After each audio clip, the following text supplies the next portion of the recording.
কৃষ্ণ রাধে রাধে বন্ধুরা, সকাল সকাল ঘুম থেকে উঠে স্নান সেরে নিয়েছি। আর এখন হাঁড়িটা নিয়ে চলে আসলাম ঘোষ কাকুর কাছ থেকে দুধ নিতে। তোমরা তো সবাই জানো যে আজকে রাধা অষ্টমী, আর আমি কিন্তু বাড়িতে রাধা অষ্টমীর পুজো করছি। তো ঠাকুরের ভোগের রান্নার জন্য কিছুটা দুধ লাগবে, তাই কিন্তু ঘোষ কাকুর কাছ থেকে দুধটা আগে নিয়ে ঘরে রেখে দিলাম। তো চলো, এবার কিন্তু বেশি দেরি করা যাবে না, ঠাকুরের পুজোর বাজারটা করতে যেতে হবে। তো চলো, ঠাকুরের পুজোর জন্য কি কি বাজার করছে আমি বাজারে গিয়ে সবটাই কিন্তু তোমাদের সঙ্গে শেয়ার করবো এই ভিডিওতে। আর বাইরে দেখো কি পরিমাণে বৃষ্টি হয়েছে সকাল থেকে, আমাদের এখানে আবার মনে হচ্ছে বৃষ্টি আসবে। এবার আর বেশি দেরি করা যাবে না, তাই বোন আর আমি কিন্তু ঘরে তালাটা দিয়ে বাজারে চলে এসেছি সোজা। তো এখানে দেখো ফুলের মালাগুলো 20 টাকা করে বিক্রি হচ্ছিল। তো এখান থেকে কিন্তু আমি লুজ ফুল আর একটা রজনী ফুলের মালা আমি নিয়ে নিয়েছি। মালাগুলো 20 টাকা করে বলছিল, তাই লুজ ফুলে নিয়ে নিয়েছি। তারপরে চলে আসলাম 5 রকমের মিষ্টি নিতে মিষ্টির দোকানে।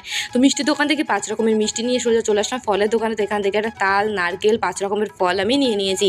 তো এখনও কিন্তু ঠাকুরের ভোগের রান্নার জন্য আমার কিছু মুদিখানার বাজার লাগবে, তাই জন্য চলে এসেছে এখানে। দেখো এখান থেকে সুজি, ময়দা, তারপর রিফাইন তেল, আমার যা যা লাগবে ঠাকুরের ভোগের রান্না করতে সব কিছু কিন্তু কিনে নিয়েছি। তারপরে মনে পড়লো যে এখন তো আরতির সময় তো একটা কর্পূর লাগবে আরতি করতে গেলে, তাই একটা কর্পূর নিয়ে নিয়েছি। তো চলো এখন বাজারগুলো নিয়ে বাড়িতে যাওয়া যাক। তো বন্ধুরা, তোমাদের কাদের কাদের বাড়িতে আজকে রাধা অষ্টমীর পুজো করলে অবশ্যই কিন্তু তোমরা আমাকে কমেন্টে জানিও।